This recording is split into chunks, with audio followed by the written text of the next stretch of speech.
Angeles, how bad it is. We have other cities that are very bad. New York has a problem. And then you have, of course, Baltimore and Oakland. We don't even mention that anymore. Tonight, critics calling out President Trump's characterization of crime in some West Coast cities as the president prepares for an important trip here to the West that will be getting international attention. Good evening, everyone. Welcome to West Coast Wrap. I'm Alex Savage. Today, President Trump announced plans to deploy the National Guard to Washington, D.C. over his concerns about crime in the city, while at the same time suggesting that several West Coast cities could also see similar deployments in the future. The president announced a federal takeover of Washington, D.C. police during a news conference at the White House today. He also set expectations for Friday's trip to Alaska, where he'll be meeting with Russian President Vladimir Putin. We begin tonight's coverage with reaction to the president's new crime-fighting plan. KTVU's Janet Katsuyama reports that he announced the plan on the same day that a court hearing got underway on whether his deployment of National Guard troops to Los Angeles back in June was lawful. Inside a courtroom at the federal building in San Francisco Monday, it was Newsom versus Trump, as attorneys for California Governor Gavin Newsom and U.S. attorneys for the Trump administration argued the boundaries of the president's legal authority to deploy National Guard troops on domestic soil. The three-day trial started just as President Trump announced a new deployment to Washington, D.C., along with mentioning crime in other cities, including Oakland. You look at Chicago, how bad it is. You look at Los Angeles, how bad it is. We have other cities that are very bad. New York has a problem. And then you have, of course, Baltimore and Oakland. We don't even mention that anymore. They're so far gone. President Trump's announcement comes after he deployed National Guard troops in Los Angeles back in June. The president said then that he was protecting federal buildings and federal employees' safety as they conducted immigration actions. But California is challenging that. The state is asking federal judge Charles Breyer to rule that Trump's actions violate a federal law, the 1878 Posse Comitatus Act. It bars the president from using military troops to conduct domestic law enforcement. As for Oakland, Mayor Barbara Lee sent us a statement saying in part, quote, President Trump's characterization of Oakland is wrong and not grounded in facts, but in fear-mongering. Our comprehensive public safety strategy is working. Crime rates are coming down. Longtime attorney Adante Pointer agrees. Here in Oakland, like many of the cities he's targeting, crime is actually down to pre-pandemic levels. And in some of those cities that he's talking about, they're actually at record lows. So he's actually churning up or creating the hysteria around crime. Last week, Oakland police revealed data showing that crime this year has decreased significantly since the same period last year. Homicides in Oakland down 21%, rapes down 24%, and robberies down 41%. Meantime, with this case of Newsom versus Trump, attorneys are expected to be back on Tuesday to resume day 2 of this 3-day trial, a big case that could have national implications. Reporting from San Francisco, Janet Katsuyama, KTVU, Fox 2 News. And President Trump plans to meet with Russian President Vladimir Putin in Alaska this coming Friday. That meeting will mark Putin's first time on U.S. soil in nearly a decade. It will also be the first U.S.-Russia summit in more than 4 years. President Trump said today that he hopes to find a way to end the war in Ukraine, but acknowledges this would have to be the first of many meetings to strike a peace deal. Russia occupies about 20% of Ukraine after more than 3 years of fighting. Ukrainian President Volodymyr Zelensky has been resistant to ceding any territory. Change the lines, the battle lines. Russia's occupied a big portion of Ukraine. They've occupied some very prime territory. We're going to try and get some of that territory back for Ukraine. So far, there are no plans for Ukraine's president or European leaders to join in on that meeting coming up later this week. Well, tonight the search continues in Southern California for 2 suspected carjackers who took law enforcement on a long and dangerous pursuit. As Fox 11's Gigi Graciette shows us, those suspects stole at least 3 vehicles during the chase, including a big rig. It was a 2-hour crime spree that spanned way over 75 miles. Take a look. It all started in the Antelope Valley. That's when A man called police around 10 o'clock at night to say 2 suspects had stolen his Ford F-250 truck from Benford Drive in Lancaster. The truck's owner seeing it all happen and immediately jumping in another car and following them until he told police the suspects began shooting at him. He stopped then. Sheriff deputies taking over the pursuit on the freeway and city streets, at times going the wrong way on both the 5 and 14 freeways. In Sylmar, they had a flat tire, and so they tried carjacking a white sedan and then a big rig driver, both of those drivers putting it in reverse and getting out of there, and the suspects moved on to another big rig. The suspects driving head on into the truck and carjacking the driver of a tanker that was reportedly carrying milk. The suspects then drove the 18-wheeler from Sylmar to downtown L.A., where, take a look, they abandoned the milk truck and carjacked yet another person, this person in a white pickup truck.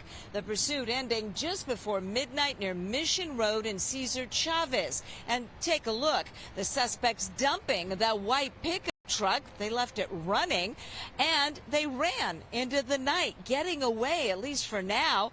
And the CHP telling us they later found a gun and ammo in the first stolen pickup, the one out of Antelope Valley. It is believed to belong to one of the suspects, but that is still under investigation. I'm Gigi Graciette. Back to you. All 4 people on board a small plane that crashed in Montana escaped serious injuries this afternoon. Images posted online show a fiery scene at the Kalispell City Airport.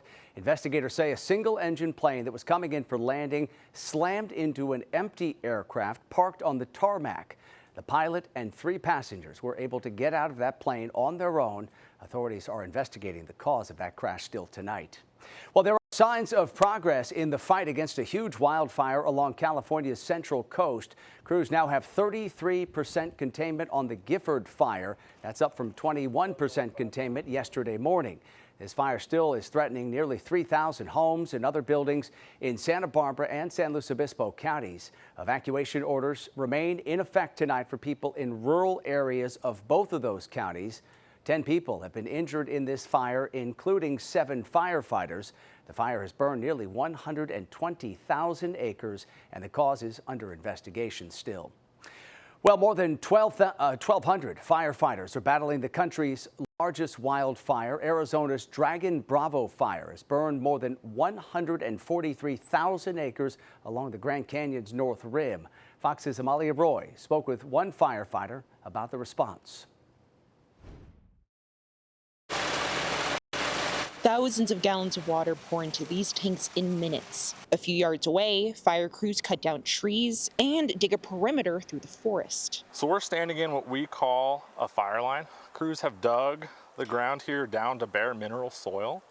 And what that does is when the fire approaches and burns through these pine needles on this side, when it gets down to this soil, there's no fuel left for it to burn, and it will stop right here. If anything flies over the line, if we have embers flying in the air, to use the water to put those out.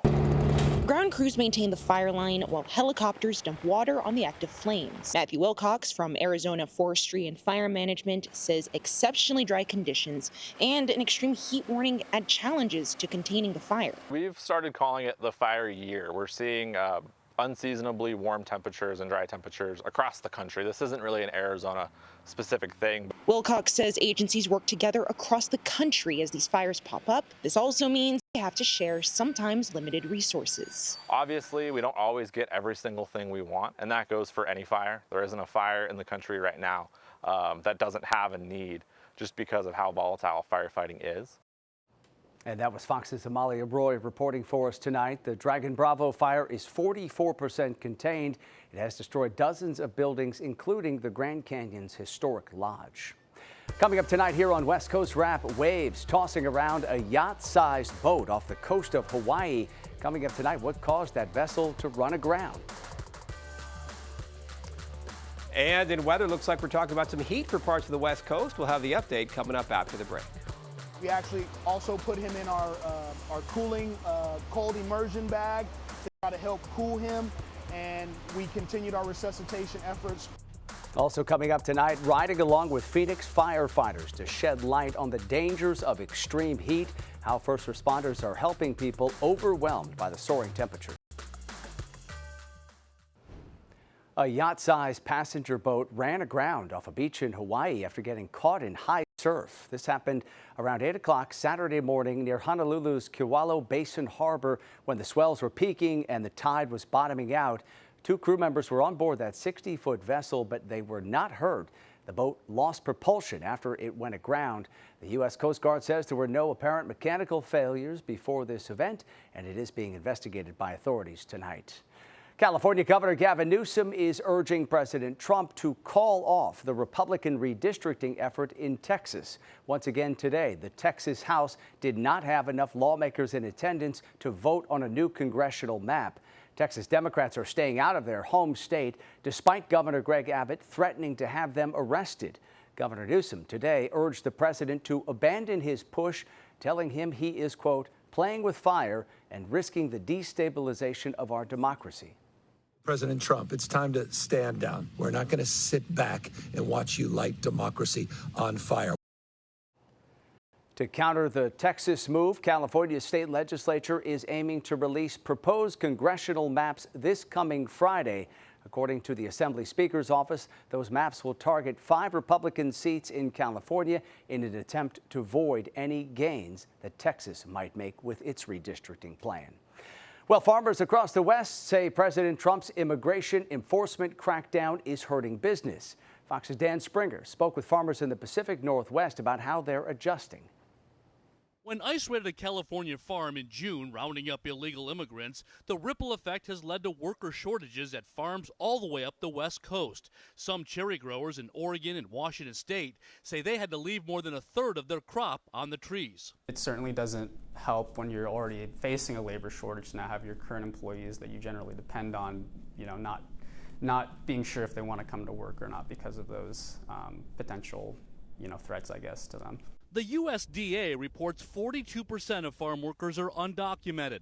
Other estimates say it's at least 2/3, but that could be changing.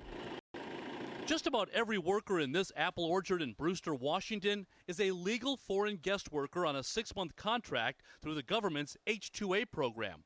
I don't know that I would call it a silver bullet. It allows an employer to bring in a legal workforce to work on their property and in their orchards and on their farms. Gebers Farms is the largest cherry producer in the U.S. This year it hired more than 3,500 guest workers from Mexico, South America, and Jamaica, over 90% of its workforce. The biggest downside, cost. Employers pay for transportation, housing, and wages close to $20 an hour, about $3 above the state's minimum wage. The Trump administration has proposed a major streamlining overhaul. We are working, Lori Chavez-DeRimmer over in Labor is leading the effort to reform our H-2A visa program, which is where the real solution will come. Use of the H-2A program has been rising steadily and now sits at more than 380,000 guest farm workers, a 300% increase since 2010. But most small and mid-sized farmers still can't afford the program, leaving at risk their workforce and ultimately their farms. In Snohomish, Washington, Dan Springer, Fox News. Officials in the Portland area have declared a state of emergency as a dangerous heat wave sets in. Today's high was forecast to be 100 degrees with more extreme heat expected through tomorrow. Cooling centers are open across the city and food and water will be provided to those in need. Portland's transit system is also offering free rides to cooling sites across the area. And in Arizona, an extreme heat warning has been in effect now for more than a week in some places. Fox 10's Lindsay Regas rode along with Phoenix firefighters rushing to help people overwhelmed by those soaring temperatures. The first heat-related call of the evening came in just before 4:30 p.m. We got dispatched to a ill person. A man experiencing homelessness was found needing help inside a pizza restaurant. When we got there, the person was complaining of having body cramps, and so he stated he had been out in the heat for the last couple of days, and so we evaluated him, and he elected to go to the hospital by ambulance. Once Phoenix firefighters handed off care to paramedics, they made it back to Station 61 just in time to get sent out again for their next heat call. Took us, about 4 minutes to get to a scene. A runner called 911 when he noticed a man lying on the ground in the sun at Steele Indian School Park. At the time of the call, the man was still breathing. When we arrived on scene, that person had went into a cardiac arrest. We have a device called a Lucas device, which is our automatic CPR machine for us. So when we get on scene, we can apply this to their chest and it'll do chest compressions for us, which gives us another set of free hands to do the other measures that we need to. We performed resuscitation efforts on that individual. We actually also put him in our cooling cold immersion bag to try to help cool him, and we continued our resuscitation efforts with him and transported him to the hospital. The patient's body temperature read over 104 degrees, and at last check, he was not breathing. They're a lot more common than we like. Being 110 degrees plus almost the entire summer, we get a lot of heat-related type of calls. So unfortunately, we do get quite a few of those, and sometimes we get the worst outcomes. Since May 1st, the Phoenix Fire Department has responded to over 130 heat-related calls, and their ice immersion treatment has been used over 85 times. Reporting in Phoenix, Lindsay Regis, Fox 10 News. And extreme heat has been tied to 29 deaths in Maricopa County, the Phoenix area, so far this year. Health officials are investigating whether it's tied to 328 other deaths. All right, let's give you a live look in Phoenix here, and people in Phoenix won't get much relief from the heat until later on this week. This is a live look at the downtown area tonight. An extreme heat warning has been extended through tomorrow. For more on the conditions here and across the Southwest, a lot of places experiencing these soaring temperatures. Let's bring in KTVU's chief meteorologist, Mark Tamayo. Hey, Mark. Hi there, Alex. Yeah, heat definitely can sneak up on you, definitely impacting your health. And if you take a look here, kind of showing you the comparison between, as you can see coming up, heat exhaustion and heat stroke. So these are all the symptoms, as you can see. Of course, with the heat stroke, you definitely, the main immediate response is to call 911. So definitely heat can be very dangerous. And of course, we're talking about that once again in portions of the West. So the extreme heat warning, as Alex mentioned, continues until 8 o'clock. Tuesday, temperatures around 106 to 115 degrees. Not only in parts of the South, up in the Pacific Northwest, we're talking about some hot temperatures. All these areas under heat warnings and actually some heat advisories right now, closer to Seattle with temperatures in the 80s, forecast upper 80s to low to mid 90s.